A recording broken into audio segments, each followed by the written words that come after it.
Estas instituciones y empresas comprometidas con la sociedad auspician Construyendo Ideas. Municipalidad de Cañada de Gómez, Asociación Empleados de Comercio, Laboratorios Nova, Centro Económico de Cañada de Gómez, AMSAFE.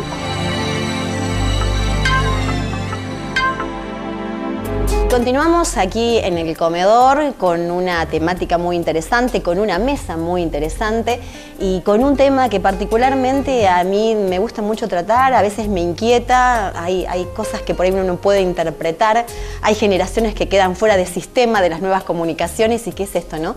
¿Cómo nos comunicamos? Así que gracias por estar, Josefina Ferraro, psicóloga, gracias Guave Montañez, que ya es un invitado asiduo a nuestro programa, psicólogo, docente, bueno, además rector del Colegio Nacional, Fabián Rodríguez, también comunicador, docente y muy relacionado a la juventud, que yo creo que es donde pasa también esto, ¿no? De poder entender estas nuevas formas de comunicación. Vamos a empezar por el principio. Guave, vos que estás muy relacionado con los jóvenes y con los colegios, ¿para qué se enseña lengua y filosofía en un colegio primario o secundario, por ejemplo?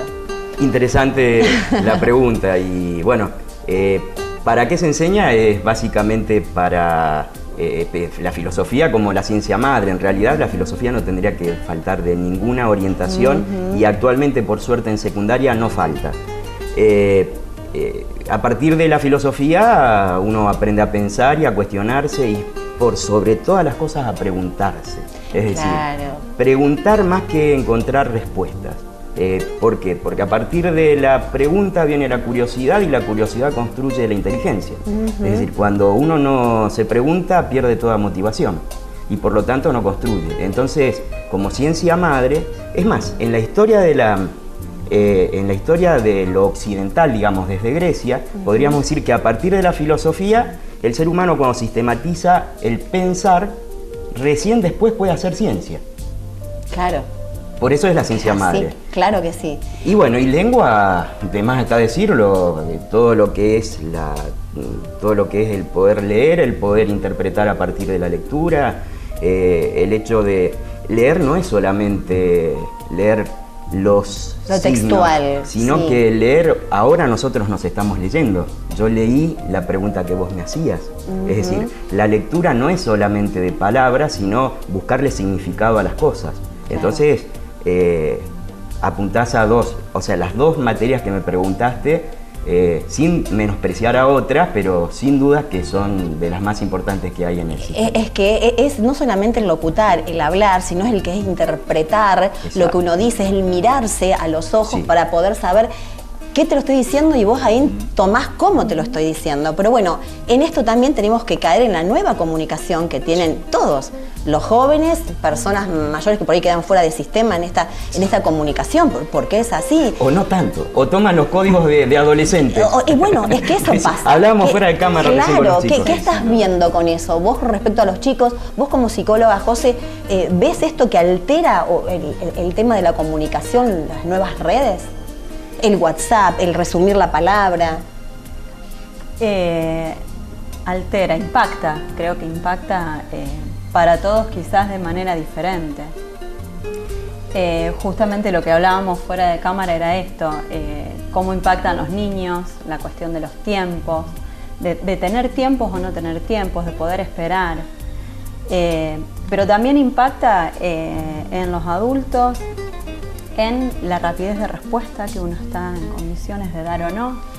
Esto de estar a la espera del WhatsApp, leyó, no leyó, me clavó el visto, digamos, esto está ya instalado en el discurso no solo de los adolescentes, de los niños, sino también de los adultos. José, ¿y esto genera trastornos de ansiedad? ¿Puede ser que el tema de los medios, del WhatsApp, del esperar respuesta, del que sea todo tan cibernético, genere algún tipo de trastorno de ansiedad? No sé si lo genera, quizás lo puede mostrar más. O sea, modo de generar un síntoma. Sí, puede ser algo de lo cual se toma la neurosis como para, digamos, hacer síntoma o acentuar, digamos, la cuestión sintomática. Porque convengamos en que no es todo real lo que vemos a través de las redes. Hablemos de Facebook, donde se generan perfiles que no son reales. Hasta la misma persona que escribe saca una beta que no sé si no la tenía o la inventa. No sé si vos lo podés comprobar a eso, ¿no? Bueno, ahí entra en juego justamente el rol de la educación, ¿no? Creo que el consumo saludable de las nuevas tecnologías de la información y la comunicación también la pone a la escuela en un rol protagónico de que el joven pueda discernir cuál va a ser el consumo que va a ser sobre las tecnologías. ¿Cuál sería el consumo saludable para vos? Para mí el consumo saludable es aquel en el cual uno pueda establecer y discernir la información. Lo que vos decías, esto de la información real, o sea, al tener ciertas habilidades, al adquirir habilidades, ya sea cognitivas, reflexivas, un aprendizaje crítico, creo que esas son las herramientas que tiene que brindar la escuela hoy, entre otras instituciones, para que nuestros jóvenes puedan navegar y recorrer estas tecnologías de una manera saludable. Eso sí, en búsqueda de información yo creo que es muy bueno. El tema de las redes, el tema de googlear, no sabes algo, lo googleo. Eso está bueno, pero yo digo en las relaciones interpersonales. Sí. Esto de poder generar, conocer gente que no conoces y que por ahí no la conoces y son re amigos. Somos amigos del Face y somos re amigos, y genera mucho problema social, muchos de ellos. Somos testigos de esto. Yo creo que sí, como tantas cosas por ahí podríamos encontrar en esto una especie de chimenea de conflictos. O sea, es por donde yo saco lo de la chimenea por el test, el viejísimo test de la casa, el HTP, en donde, bueno, justamente era la canalización de los conflictos. Bueno, es una especie de chimenea de los conflictos, entonces hay gente que, vos sabés que tiene espinas a la hora de opinar y hasta pareciera que quiere pelearse con el otro, o quiere discutir, o pone eso. Y bueno, justamente, como bien lo planteabas antes, eso está en esa persona. Lo que pasa es que en una de esas, en esa vida cotidiana de un trabajo en donde no puede canalizar esos conflictos, donde se tiene que callar la boca, donde tiene que moverse de determinada manera, no lo puede hacer y entonces hace esa catarsis por otro lado. ¿Y qué piensan ustedes de esta exposición, ¿no?, que hacen a la intimidad?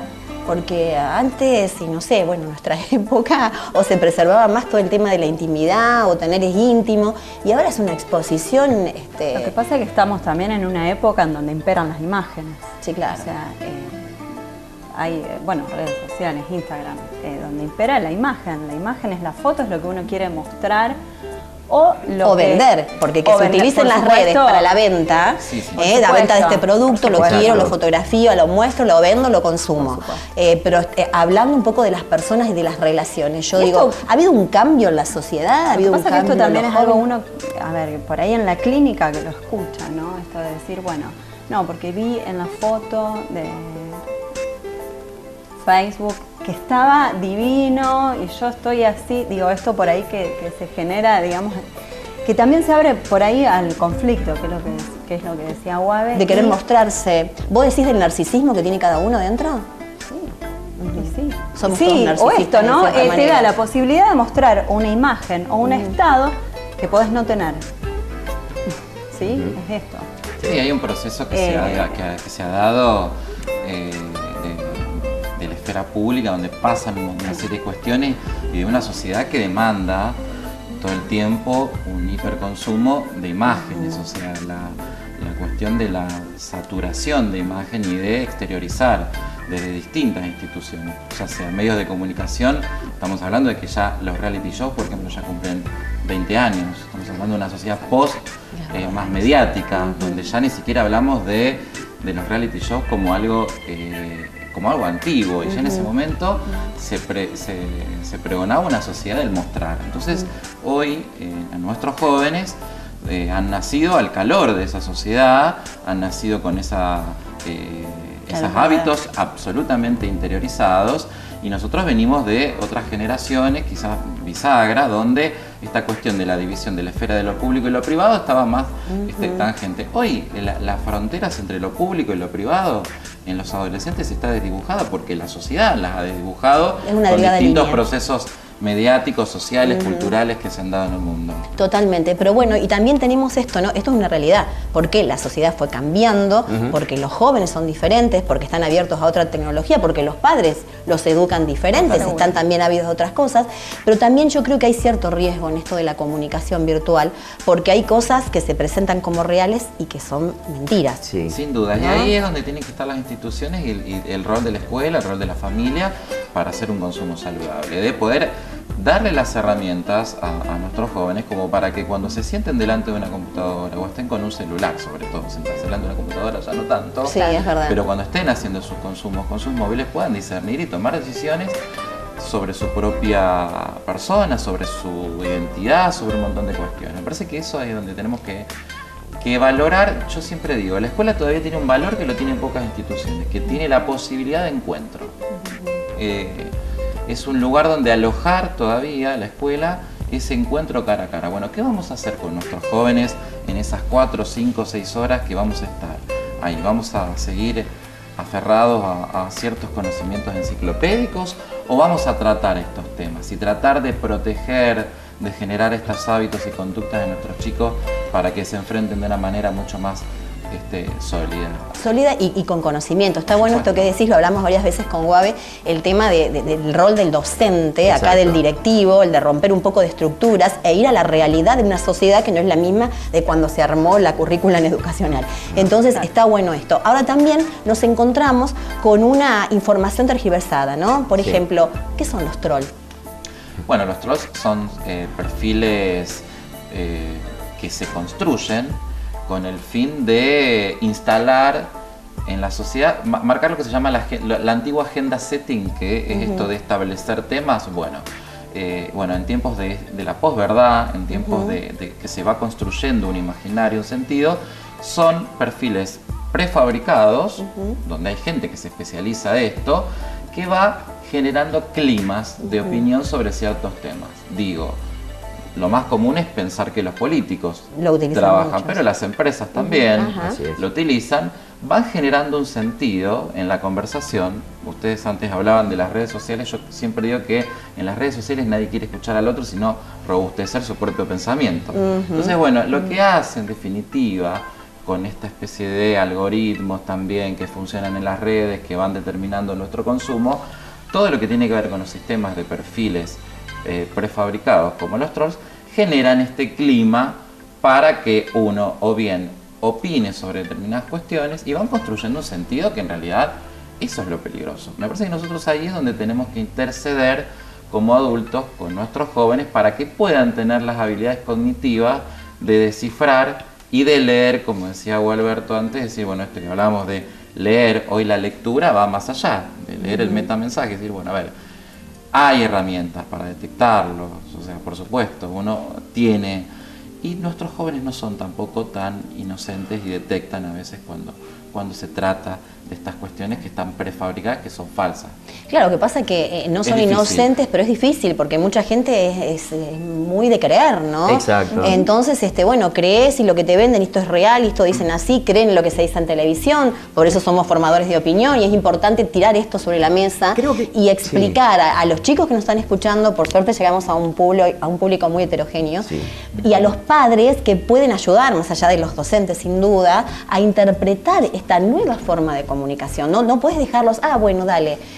Hasta los chiquititos entran en páginas mejor que yo, por lo pronto. Bueno, el mecanismo de lo que es abrir una pantalla y todo lo demás lo adquieren hoy por hoy antes que agarrar un lápiz. Pero yo quería por ahí entrar en algo.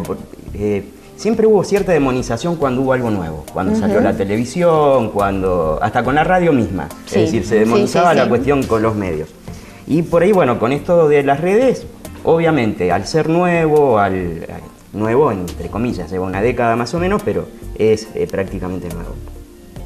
Yo creo que más que nada tendríamos que no perder la perspectiva de lo lúdico que tiene todo esto. Es decir, por eso hablo de desdramatizar.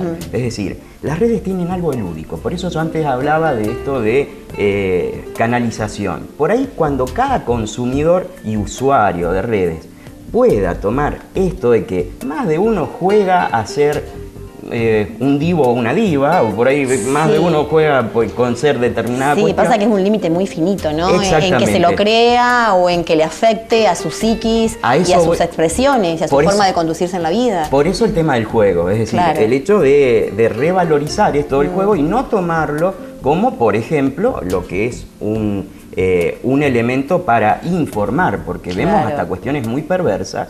Por ejemplo, hay campañas falsas. A este chico, por ejemplo, le hace falta, necesita un donante del corazón, patatín patatero. Es decir, cosas así tan perversas que si nos enganchamos y nos metemos adentro de lo que son esas falsedades y demás, realmente, como planteaba antes Josefina, con el mecanismo neurótico, uno termina en una angustia bastante severa. Por eso te preguntaba Josefina, ¿no? Si tenés este tipo de casos o de consultas que a través de las redes de alguna manera lo que cada uno puede con eso. Y en esto, bueno, vamos a encontrar sin números de situaciones y de...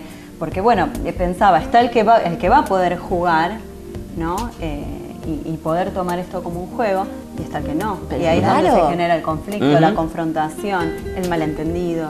La otra vez escuchaba una chica que le decía a otra, ¿no?